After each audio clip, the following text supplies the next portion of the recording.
말씀의 제목은 보이지 않아도 신뢰하라라는 제목으로 하나님의 말씀을 함께 나누도록 하겠습니다. 지난 말씀에서 우리는 블레셋에 대한 문제를 해결한 이스라엘을 만나게 됩니다. 그리고 그들 가운데 주어진 평화와 자유가 참 복되다라는 것을 지난 7장의 말씀에서 우리가 고백할 수가 있게 되는데, 그런데 그 하나님께서 허락하셨던 그 평화와 자유가 오늘 본문으로 넘어오면서 오래 지속되지 못할 것 같다라는 불안감을 우리에게 가져다 줍니다. 왜 그러냐면 오늘 본문 말씀을 읽어봤듯이 이제 이스라엘 백성들이 평화와 자유를 누리면서 이제 하나님의 통치 신정 체제에서 벗어나고자 하는 마음들이 있었다는 것을 오늘 말씀을 통해서 우리에게 나타내고 있기 때문입니다. 이제 하나님의 다스림이 아니라 이방의 나라들과 같이 왕이 다스리는 나라가 되었으면 좋겠다라는 그 요구가 오늘 본문을 통해서 고백되어집니다. 물론 이 왕정 체제를 주장한 이스라엘 사람들의 입장에서는요, 나름의 타당한 이유가 있었다라는 것을 이제 본문을 통해서 우리가 볼 수는 있는데, 우리가 본문의 말씀을 살펴보면서 우리 그 이유를 함께 찾아보도록 하겠습니다.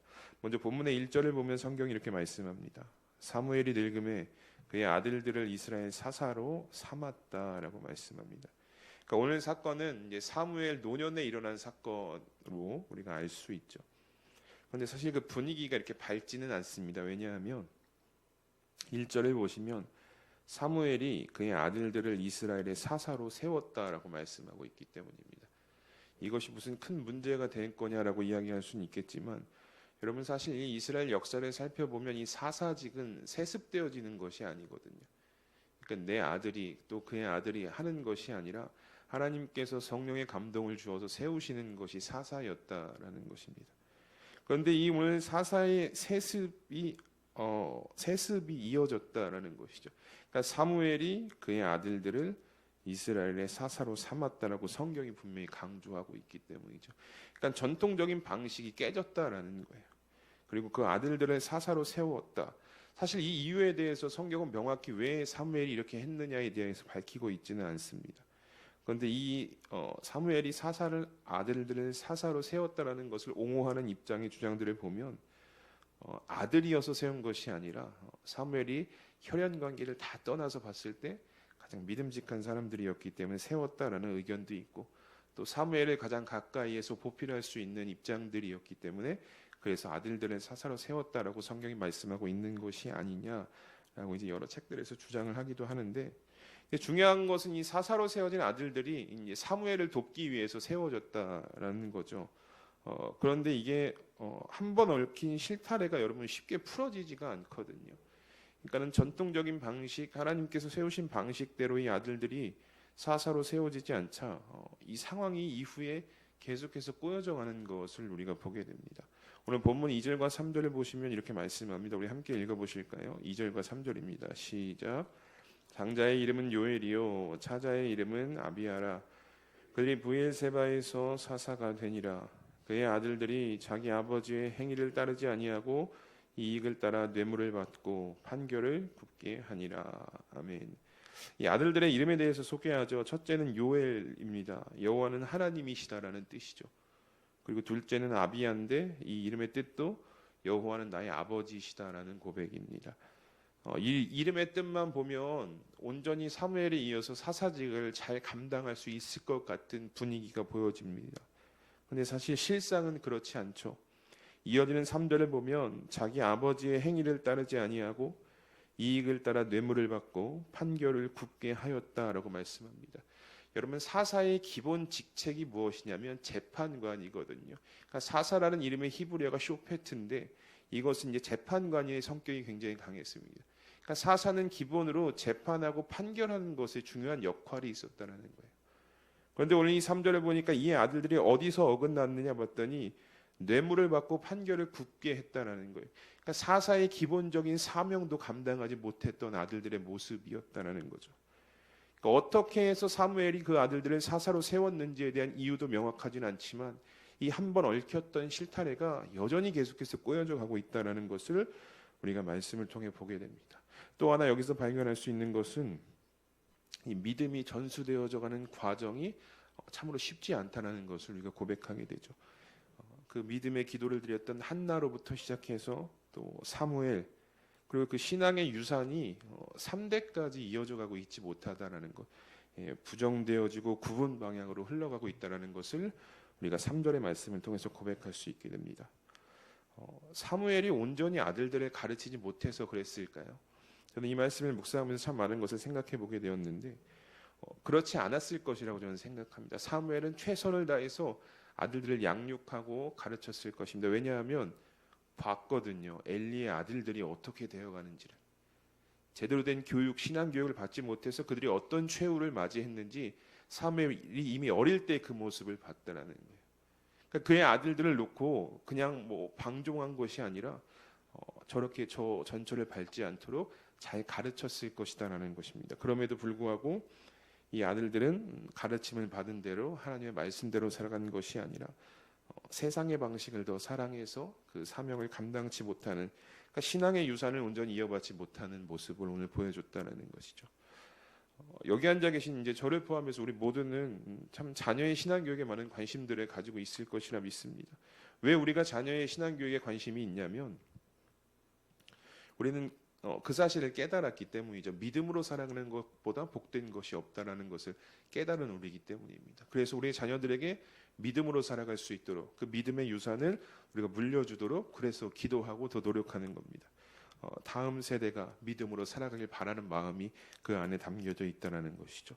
그런데 사실 이것이 여러분 마음대로 되지는 않습니다. 제가 이제 저희 아들들 키워보니까 이게 마음대로 되지 않는 거다라는 것을 고백하게 됩니다. 여러분 목회자 가정의 자녀, 또 교회 중직자 가정의 자녀, 혹 몇 대째 신앙을 이어져 온 가정의 자녀, 이건 굉장히 복된 일입니다. 어디서도 구하지 못하고 살 수도 없는 복된 일이다라는 것이죠. 그런데 그 신앙이 이어지지 않으면 이것은 복이 될 수가 없다라는 거예요. 우리 대해서 끊긴다라는 거예요. 이 신앙이 이어지지 않으면 이것이 복된 일이지만 목회자 가정의 자녀로 태어난 거 복된 일이고요. 중직자 가정의 자녀로 태어난 거 복된 일이고 신앙의 3대, 4대, 5대 이건 굉장히 복된 일이지만 끊기면 소용이 없다라는 거예요. 그건 복이라 부를 수 없다라는 것이죠. 신앙이 온전히 이어지고 전수되어져서 믿음으로 우리의 다음 세대가 살아갈 때 그것이 진정한 복으로서 우리에게 다가온다는 것이죠. 제가 자녀 신앙 교육에 관심이 많으면서 책을 하나 읽었던 것이 있는데 그 책에 이런 구절이 있었습니다.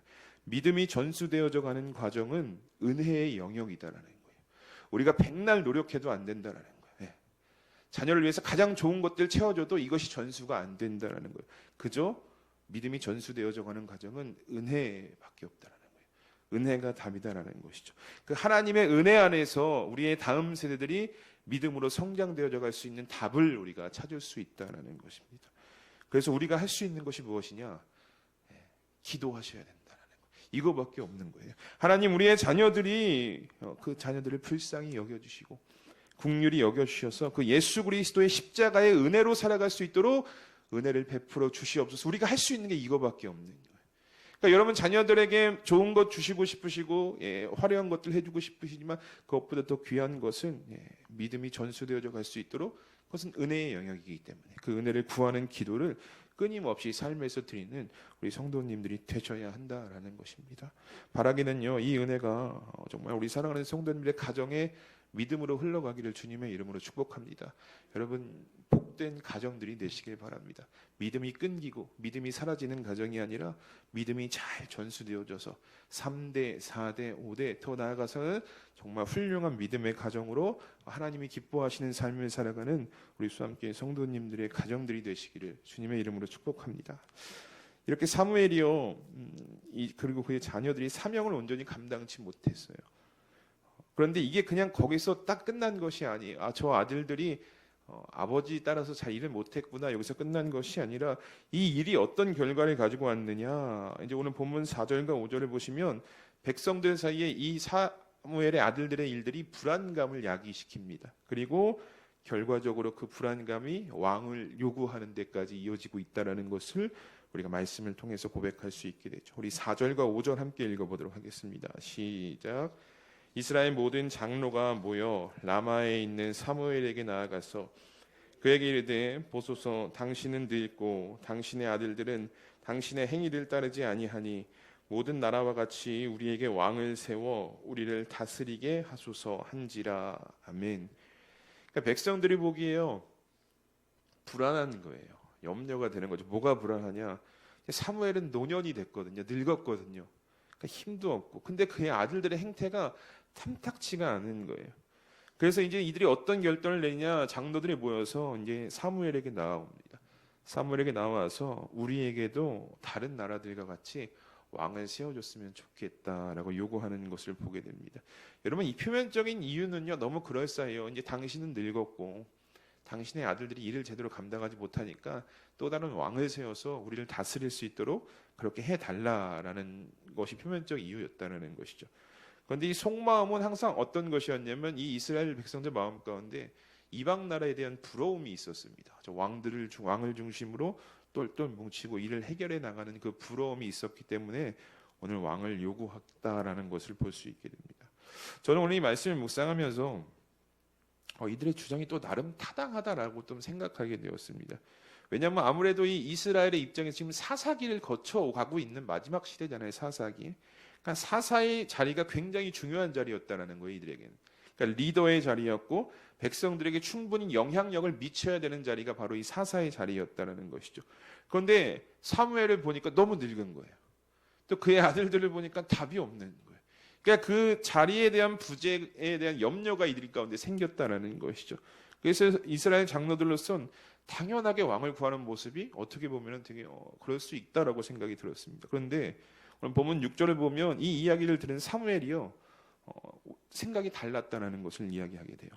6절에 이렇게 말씀합니다. 우리에게 왕을 주어 우리를 다스리게 하라 했을 때에 사무엘이 그것을 기뻐하지 아니하여 여호와께 기도하였다라고 말씀합니다. 그러니까 왕을 구하는 그 요청의 요구에 사무엘이 기뻐하지 않았대요. 성경이 이렇게 말씀하고 있죠. 이 기뻐하지 않았다의 히브리어의 의미를 살펴보면 나쁘다, 악하다, 불쾌하다라고 생각했다는 거예요. 그러니까 왕을 요구하는 백성들의 모습이 사무엘의 눈에는 나쁘게 보였다는 거예요. 굉장히 심히 불쾌하게 자신을 만들었다는 거죠. 그러면 왜 사무엘이 이 왕을 요구하는 백성들의 요구가 그에게 불쾌함으로 다가왔을까? 여기는 두 가지 이유가 있습니다. 첫 번째는 무엇이냐? 이제 더 이상 백성들에게 사무엘 자신이 필요 없다라고 느꼈기 때문이에요. 백성들이 딱 본 거죠. 왕을 요구하는 백성들의 이유를 들어보니까 당신은 늙었잖아요. 이렇게 얘기해요. 당신은 더 이상 늙었고 우리의 리더가 될 수 없고 당신의 아들들도 마찬가지고 그러니까 우리에게 왕을 좀 세워줬으면 좋겠다. 또 다른 리더를 세워줬으면 좋겠다라는 이야기가 사무엘에게 다가왔다는 것이죠. 얼마 전 미국의 대통령 선거 이제 얼마 안 남았는데 이 대선 후보가 자진 사퇴하는 일이 있었습니다. 이제 건강상의 이유가 주된 이유라고 이제 언론에서는 고백을 하지만 이전부터 그 당 안에서 사퇴의 압박이 계속 있었다고 해요. 그러니까 보니까 안 되겠는 거예요. 다음 대통령은 뺏길 것 같은 거예요. 다른 당한테. 그래서 이제 그만 후보에서 내려와라 계속해서 이야기가 있었고 결과적으로 이제 지금 대통령이 다음 대선에서 이제 재선을 포기하고 사퇴하게 되었는데, 그러니까 사무엘도 이런 느낌, 굉장히 불쾌함을 느꼈다는 거예요. 아니 지금까지 내가 너희들을 인도했고 함께했는데 이제 내가 늙었다고 필요가 없어? 이 불쾌감으로 다가왔다는 것이죠. 그런데 이보다 더 사무엘을 불쾌하게 만들었던 것은 두 번째 이유인데 그것이 무엇이냐면 이 이스라엘이 진정으로 하나님을 왕으로 인정하지 않았던 모습이었기 때문에 왕을 요구했던 이들의 요구가 단지 사무엘이 늙었고 사무엘의 아들들이 그 사역을 감당하지 못해서가 아니라 하나님을 왕으로 인정하지 않은 모습이 사무엘 가운데 느껴졌기 때문입니다. 이 하나님은 이스라엘의 왕으로 그들을 애굽에서 출애굽시키셨고 지금까지 인도하셨고 또 조금 전에는 블레셋과의 전쟁에서 하나님께서 그들의 문제를 해결해 주시는 놀라운 은혜를 베풀었음에도 불구하고 이들이 여전히 하나님을 왕으로 인정하지 못하고 있는 모습이 사무엘의 눈에 나쁘게 보였고 불쾌하게 보였다는 것이죠. 그러니까 이런 복잡한 마음을 가지고 사무엘이 하나님께 나아갑니다. 마음이 답답할 때 여러분 하나님께 나아오셔야 돼요. 나와서 기도하는데 그 기도를 들으시고 하나님께서 뭐라고 말씀하시느냐? 오늘 본문 7절과 9절까지 이렇게 말씀합니다. 우리 함께 읽어보도록 하겠습니다. 시작. 여호와께서 사무엘에게 이르시되 백성이 내게 한 말을 다 들으라. 이는 그들이 너를 버림이 아니요 나를 버려 자기들의 왕이 되지 못하게 함이니라. 내가 그들을 애굽에서 인도하여 낸 날부터 오늘까지 그들이 모든 행사로 나를 버리고 다른 신들을 섬김같이 내게도 그리하는도다. 그러므로 그들의 말을 듣되 너는 그들에게 엄히 경고하고 그들을 다스릴 왕의 제도를 가르치라. 아멘. 사무엘의 마음이 복잡했죠. 나도 무시당한 것 같고 우리 하나님도 무시당한 것 같고. 사무엘이 하나님께 기도하는 거예요. 하나님 이런 일이 있습니다. 마음이 불편했겠죠. 복잡했겠죠. 근데 하나님께서 그 기도를 들으시고 사무엘에게 곧장 어떻게 응답하시느냐. 야, 백성들이 너 버린 거 아니야. 이렇게 얘기하셔요. 그리고 나를 버린 거다라고 말씀하십니다. 위로를 해주신 거예요. 너 버림받지 않았어. 쟤네들은 원래 그런 애들이야 라고 말씀하신 거죠. 여러분, 우리가 세상에 살아가면서 참 마음의 상처 많이 받거든요. 세상에서의 관계에서도 그렇고 그러면 안 되겠지만 우리가 사람들이 모인 곳이기 때문에 교회 안에서 성도와의 관계에서도 상처를 받을 때가 참 많습니다. 그런데 여러분, 이 오늘 사무엘의 경우처럼 우리가 받은 상처가 있으시다면 그것을 하나님께서 고쳐주실 것입니다. 우리가 받은 마음의 아픔, 상처, 슬픔은요, 하나님이 절대 외면해 주시지 않는다라는 거예요. 그것을 가지고 하나님 앞에 나와서 고백하시면, 내려놓으시면 하나님께서 여러분들의 마음을 아시고 위로해 주신다라는 거예요. 오늘 사무엘에게 말씀하시냐요. 그러니까 사무엘이 얼마나 마음이 아팠겠어요. 내가 일평생 어릴 때부터 엘리의 집에 살면서 지금껏 이스라엘을 위해서 일을 해왔는데 이젠 내가 필요 없다. 이게 얼마나 허탈감이 느껴졌겠습니까? 그런데 하나님께서 뭐라고 말씀하십니까? 야, 그들이 너를 버린 것이 아니다라는 거예요. 그의 마음을 위로해 줬다라는 거죠. 그러니까 여러분, 마음이 상하는 일이 있으시고 마음이 힘들 때 더 나오셔야 돼요. 근데 우리가 마음이 상하고 마음이 어려우면 교회 예배 잘 안 나오시거든요. 잘못된 방법인 거예요. 내가 마음이 상하고 마음이 힘들고 어딘가에 이야기할 수 없을 때 여러분, 하나님께 나오셔서 고백하셔야 돼요. 그럴 때 위로를 느끼는 거예요. 세상에서 위로와 평안은요, 잠깐이거든요. 근데 하나님 앞에 나와서 구하는 위로와 평안은요, 계속 되어지는 거예요. 그러니까 그 위로와 평안을 여러분 구하셔야 돼요. 마음이 힘들고 상처가 될 때 세상이 줄 수 없는 평안과 위로로 하나님께서 우리를 회복해 주신다는 것을 이 사무엘의 경우에 통해서 우리가 고백할 수 있게 되죠. 그러면 이게 사무엘의 마음을 하나님께서 위로해 주십니다. 그리고 이제 9절 말씀, 마지막 말씀을 보면 이스라엘의 요구대로 해줘라라고 이렇게 말씀이 마무리되어지는 것을 보게 되죠. 우리 사랑하는 수함교회 성도 여러분, 오늘 이스라엘 백성들의 요구의 핵심이 무엇인 줄 아십니까? 본문 5절에 보면 이렇게 말씀하죠. 모든 나라와 같이 이렇게 고백하고 있는 것을 보게 됩니다. 이들이요, 이방 나라들처럼 왕을 요구하는 거예요. 그런데 그게 어떤 의미냐? 눈에 보이는 왕을 요구하는 거예요. 눈에 보이는 왕. 이방 나라들을 보니까요, 눈에 보이지 않는 하나님이 계시지 않아도요, 번영과 풍요를 누리는 거예요. 그 왕을 중심으로, 눈에 보이는 왕을 중심으로 똘똘 뭉쳐가면서 전쟁에서도 승리하고 또 이스라엘에게 위협이 되고 번영과 풍요를 쭉 누리고 있었다는 거예요. 그러니까 이 눈에 보이는 왕을 중심으로 뭉치는 이방 나라들을 보면서 이 백성들에게 한 가지 부러움이 생겼다는 것이죠. 그리고 우리도 그런 왕이 있었으면 좋겠다. 눈에 보이는 왕이 있었으면 좋겠다. 8절에서도 하나님께서 말씀하시잖아요. 이스라엘은 원래 그런 사람들이었다는 거예요. 눈에 보이는 것을 따라 움직였다는, 눈에 보이는 우상, 눈에 보이는 신들의 형상들을 만들고 따라갔다는 거죠. 여러분, 출애굽 당시 모세가 이제 시내산에 올라가서 40일간 눈에 보이지 않자 백성들이 아론을 닥달하죠. 우리를 인도할 신을 만들어 내라. 그래서 만든 것이 금송아지잖아요. 그러니까 이스라엘은 원래 그랬다라는 거예요. 오늘 특별하게 이들이 왕을 구하는 모습이 특별한 것이 아니라 이들은 애굽에서 나온 후부터 계속 이랬다라는 거예요. 눈에 보이는 것을 찾고 눈에 보이는 것을 의지하려고 했다라는 것이죠. 여러분, 오늘날 많은 이들도 이와 같이 살아갑니다. 눈에 보이는 것을 따라 살아가고요, 눈에 보이는 것을 의지하고 심지어 더 나아가서 눈에 보이는 것을 섬기려고 합니다. 그런데 우리가 한번 생각해 봐야 할 것은 성도로 살아가고 있는 우리는 어떻게 살아가고 있느냐라는 거예요. 눈에 보이는 것을 우리의 의지의 대상으로 삼고 섬김의 대상으로 삼고 있지는 않습니까? 성도로 살아가는 우리가 의지하고 섬겨야 될 대상은요, 눈에 보이는 것이 아니에요. 눈에 보이진 않지만 지금도 우리의 왕으로 살아서 역사하시는 그 하나님만이 우리의 의지의 대상이 되어야 되고요, 우리의 섬김의 대상이 되어야 한다는 것입니다. 그런데 이스라엘 백성들이 오늘 이것을 간과한 거예요. 여러분, 지금까지 이스라엘 백성이 생각하기엔 자신들이 지금 누리고 있는 이 평화와 자유가 사무엘이 가져다 주었다라고 생각한 거예요.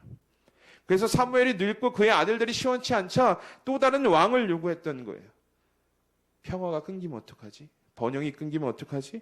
그러니까 하나님 바로 알지 못했다라는 거예요. 여러분, 하나님이 만약 이 사무엘이 늙어서 세상을 떠나고 그의 아들들이 여전히 사사의 활동을 감당하지 못해도 하나님은요, 그 언약 백성으로 선택하신 그들을 감싸시고 보호하시고 인도하셨을 분이신데, 왕으로 그들을 다스릴 분이셨는데 이들이 그걸 몰랐다라는 거예요.